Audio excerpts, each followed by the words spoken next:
Baik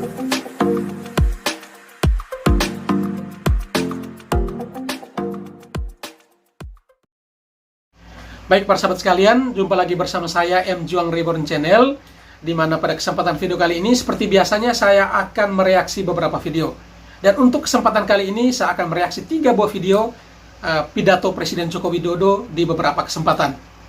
Dan pada video pertama kita akan melihat bagaimana semangat berpidatonya Presiden Joko Widodo di hadapan ratusan ribu orang dan juga para petinggi partai maupun para menteri, yakni semangatnya untuk membangun Indonesia dari sisi infrastruktur, tidak hanya terpusat di Pulau Jawa saja, tetapi dari Sabang hingga Merauke. Seperti kita ketahui bersama, ada tol Trans Sumatera, ada juga Trans Papua, dan lain sebagainya. Sedangkan pada video kedua, nanti kita akan melihat dan mendengarkan bersama, dalam pidatonya tersebut, Presiden Joko Widodo menggambarkan kisah hidupnya selama masih kecil, pernah mengalami digusur, dan lain sebagainya. Dan ini satu tekad yang dia perjuangkan dan dia tanamkan dalam dirinya sejak kecil hingga ia menjadi presiden, dan dia wujudkan bahwa dia menginginkan agar masyarakat Indonesia tidak boleh mengalami kesulitan seperti yang ia pernah rasakan di masa kecilnya. Sedangkan di video ketiga nanti kita akan melihat bagaimana Jokowi menyampaikan pidatonya dengan bercerita tentang perjuangannya untuk membangun Papua, yakni di Kabupaten Nduga. Untuk informasi lebih lengkapnya kita saksikan cuplikan video berikut ini. Apa sih yang menyebabkan bangsa ini ditinggal tetangga-tetangga kita? Pertama, etos kerja. Yang kedua, produktivitas. Yang ketiga, kedisiplinan nasional. Ini yang harus kita bangun kembali. Luar untuk biasa. membawa negara ini menjadi negara besar, menjadi negara yang kuat, menjadi negara yang maju. Dan gerakan-gerakan perubahan. Kenapa kita bangun infrastruktur? Karena dalam berkompetisi, bersaing dengan kita akan negara kalah yang lain, tanpa ini nggak mungkin. Ini fundamental, ini fondasi kita. Kalau ditanyakan kepada saya, Presiden Jokowi, kenapa kalau mau bangun itu yang cepat sebetulnya, imbal baliknya itu di Jawa. Paling cepat itu. Secara ekonomi cepat masuknya, secara politik juga imbal baliknya di Jawa. Tapi saya katakan tidak. Kenapa dibangun Trans Papua?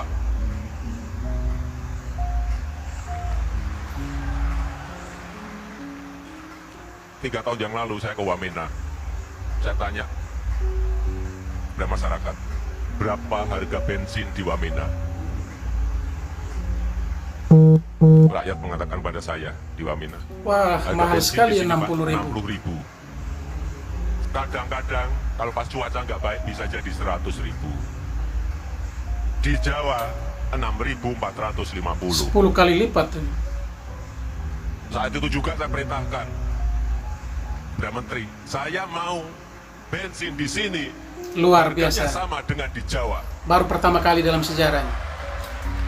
Sekarang harga bensin di Wamena dan sekitar Pegunungan Tengah sama seperti yang kita nikmati di Jawa.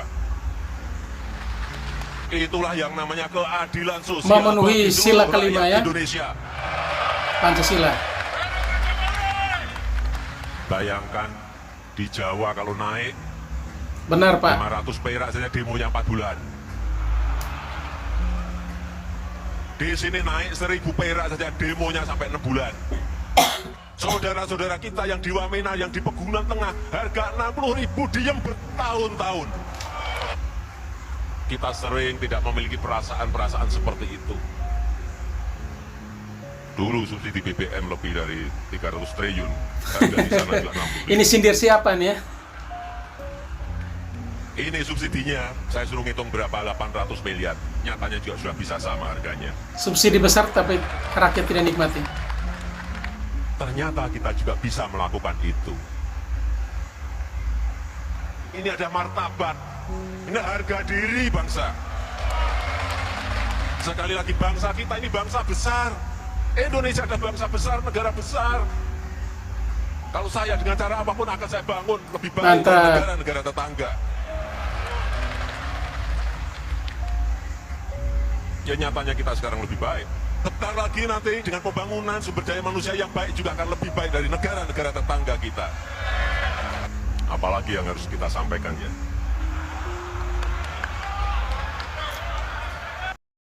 Saya lahir dan tumbuh dari keluarga yang sangat sederhana. Bapak saya pernah jualan bambu dan kayu di sebuah pasar yang namanya Pasar Gilingan Solo.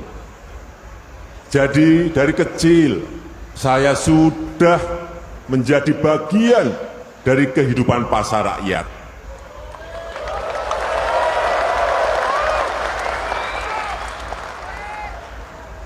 Bapak saya juga menyambi sebagai sopir.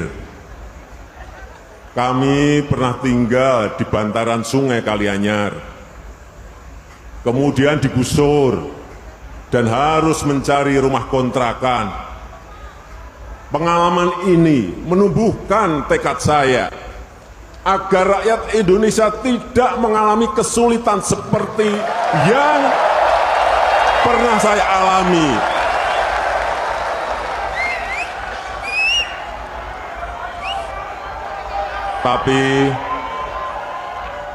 Tapi meskipun keluarga kami hidup sederhana, namun kami bahagia.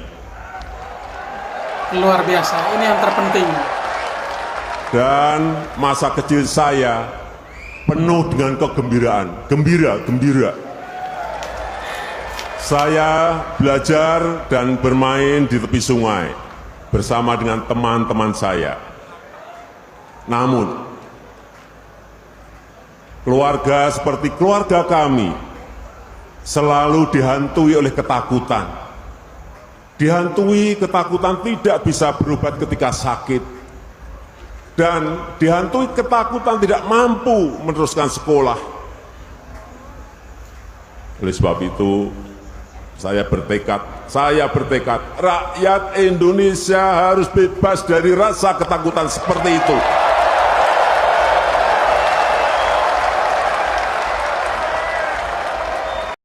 Kabupaten Duga itu aspal 1 meter saja tidak ada. Inilah yang menyebabkan saya sedih sekali. Dan saat itu saya perintahkan agar jalan dari Wamena ke Duga itu segera dibangun dan dikerjakan. Dan tadi saudara-saudara sudah melihat hasilnya tadi. Untuk membuka isolasi saudara-saudara kita yang ada di sana. Membuka dulu. Sebagian sudah diaspal, sebagian belum. Tapi paling tidak, kendaraan bisa lewat. Mobil bisa lewat, trail juga bisa sampai ke sana. Dan sekarang, 4-6 jam lah dari Wamena ke Duga sudah bisa dilalui. Saya sudah nyoba separuhnya.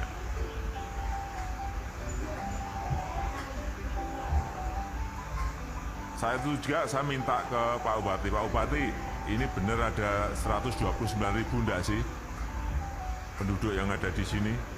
Benar Pak ada. Oke, saya tunjukkan saja tempat yang paling ramai yang ada di kabupaten ini di mana? Kalau ke pasar pasti ramai. Kita ke pasar. Saya diajak ke pasar. Begitu sampai di pasar saya kaget, ternyata kalau ke pasar pasti ramai. Paling 60 orang saja.